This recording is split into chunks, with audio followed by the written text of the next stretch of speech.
É convidado desta terça-feira, Leopoldo Mesquita, do PCTP-MRPP. Muito boa noite. Boa noite. E começo por lhe perguntar qual é o principal objetivo da sua candidatura. O principal objetivo é a saída do euro. A candidatura do PCTP-MRPP considera que o euro foi a maior desgraça que se abateu sobre o país e sobre o povo português. Desde que entramos no euro, a dívida pública multiplicou-se por 3, o desemprego multiplicou-se praticamente por 5, o salário real dos trabalhadores caiu para metade, os impostos aumentaram cerca de 40%, o investimento caiu 50% e toda esta desgraça vai continuar se Portugal não sair do euro. Portanto, Portugal tem de sair do euro e quanto mais depressa, melhor. Deixe-me entender, como é que chega, e eu li o manifesto eleitoral do PCTP-MRPP, como é que chega a esta conclusão, de que é possível, saindo do euro, criar um escudo que valha facialmente exatamente o mesmo que o euro e que isso trará para Portugal uma desvalorização de apenas 30%. Ora, estes cálculos vêm de onde? Bom, É porque há outros economistas, como sabe, que calculam que a ordem da desvalorização podia ser de 80% ou 90%. Não, isso é aquelas visões catastrofistas das pessoas que se opõem à saída do euro e que defendem interesses que teriam muitíssimo a perder com a saída do euro.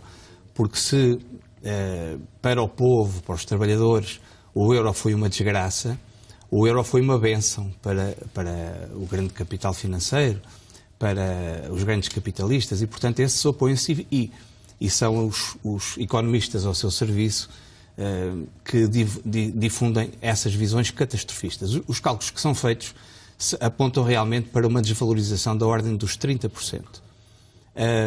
Essa desvalorização é absolutamente indispensável porque um dos problemas fundamentais do euro é ser uma moeda extremamente sobrevalorizada relativamente à capacidade competitiva do nosso país. Quando o euro foi adotado em Portugal, tinha já havido um processo de liquidação da estrutura produtiva do país durante uma série de anos e o euro veio completar esse processo.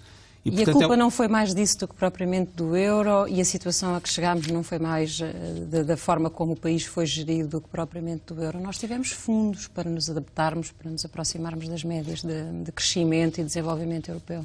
Sim, esses fundos europeus serviram fundamentalmente para comprar os governantes e aqueles que estavam em posições de direção e de chefia. Na sua opinião, foi sempre este o objetivo da Europa, nomeadamente o da Alemanha? Sim. Foi que Portugal chegasse à situação onde está exatamente? A lógica da integração de Portugal na União Europeia foi sempre uma lógica de liquidação da estrutura produtiva do país.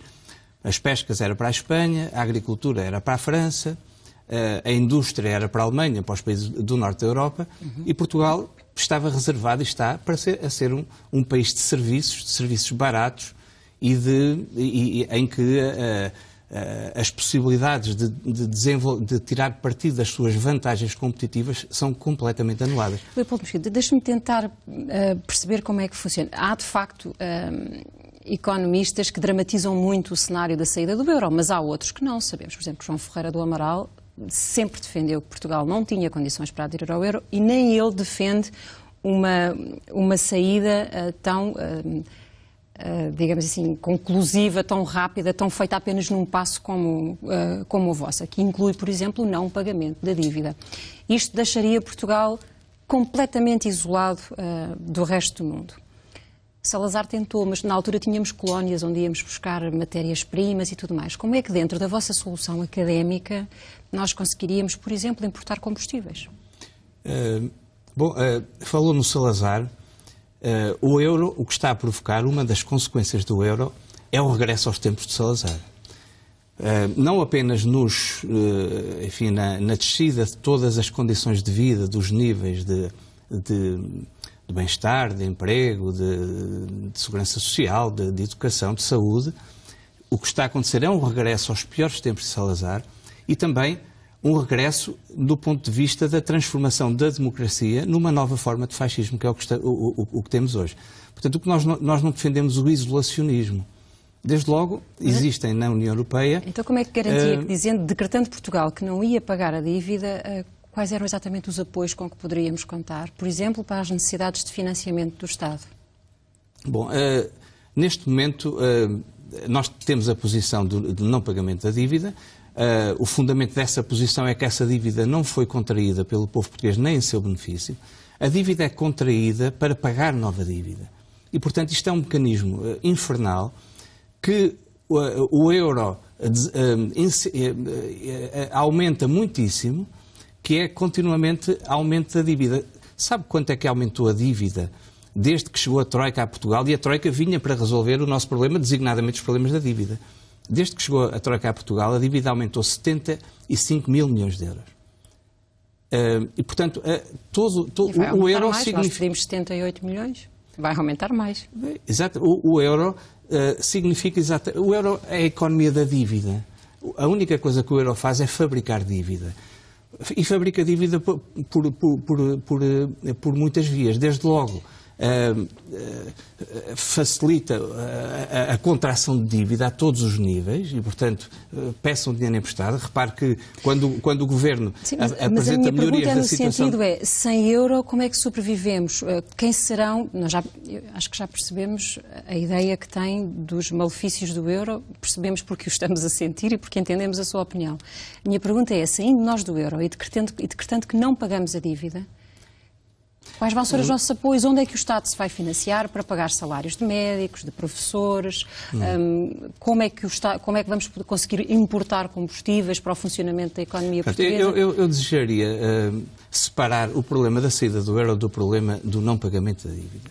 O problema do não pagamento da dívida é uma posição de princípio que assenta exatamente naquilo que eu lhe disse há bocado. Mas a saída do euro deve ser vista em si. E não é nenhuma forma de isolacionismo. Existem na União Europeia 10 países que não fazem parte da zona euro. Nada impede que um país tenha todo o tipo de relações económicas com outros países, não adotando o euro. Estarmos no euro significa que não podemos desvalorizar a nossa moeda, não temos nenhum instrumento cambial, não podemos emitir moeda. Por exemplo, a questão do financiamento. Se nós tivermos um Banco Central que financia a economia, nós não precisamos de pedir dinheiro emprestado a juros de 4%, 5% e 6% aos bancos estrangeiros. Mas faz como? Mas emite moeda, cria moeda, mas isso cria uma desvalorização. Mas em que situação é que depois fica a nossa economia? Não, qualquer Banco Central, qualquer país que tenha uma moeda própria, uma das funções que tem o seu Banco Central é emitir moeda em função das necessidades dessa economia. Evidentemente que não se pode emitir moeda à toa. Emite-se moeda de acordo com relação com o valor de acordo com o aumento da capacidade produtiva. Mas, exatamente, a saída do euro, o que permite é esse aumento da capacidade produtiva. Repare que, com o euro, nós temos muita dificuldade em exportar os nossos produtos, porque o euro é uma moeda extremamente forte para a nossa economia. E com o euro, por outro lado, nós temos toda a facilidade de comprar... O único indicador que melhorou ao longo destes 3 anos de forma inequívoca foi precisamente o das exportações. Sim, as exportações, em terra de cegos, quem tem o olho é rei, isto é, numa situação em que o produto interno bruto está a cair enormemente, evidentemente que um aumento das exportações, e curiosamente, esse aumento das exportações faz-se sobretudo para países fora da zona euro. Eu estava a dizer há bocado que com o euro nós temos facilidade de comprar produtos ao estrangeiro e, portanto, substituímos a nossa produção interna pela compra desses produtos. E, portanto, isso significa a liquidação de todas, da indústria, da agricultura, das pescas, a liquidação de empregos e, portanto, nós estamos reduzidos a um país que tem que comprar tudo lá fora e que tem que estar continuamente a pedir dinheiro para poder pagar a dívida. Portanto, isto é um ciclo infernal. E depois há o euro, como resultado disto tudo, cortam-se os salários, cortam-se as pensões, aumentam-se os impostos, porque nunca chega o dinheiro para pagar a dívida. Exatamente. Portanto, é o euro que rouba os salários, não é outra coisa. É o euro que fabrica a dívida, é o euro que rouba as pensões. E, portanto, a luta pela saída do euro é uma luta que neste momento é tão importante como foi a luta pelo derrubamento do fascismo e do colonialismo. Porque o euro significa o colonialismo, nós transformarmos numa colónia da Alemanha, e significa o fascismo, de independência, de facto. A liquidação da democracia e significa também o fascismo, que é o regresso às condições terríveis de vida e de trabalho que existiam nos piores tempos do fascismo. Leopoldo Mesquita, eu agradeço que tenha aceitado este convite da edição da noite para que entendêssemos o essencial daquilo que são as intenções E deixe-me só dizer que é muito importante que nestas eleições haja uma votação forte no PCTP-MRPP, porque cada voto no PCTP-MRPP é um voto pela saída do euro, e a saída do euro é o interesse fundamental dos trabalhadores e do povo português neste momento. Muito obrigada. Boa noite.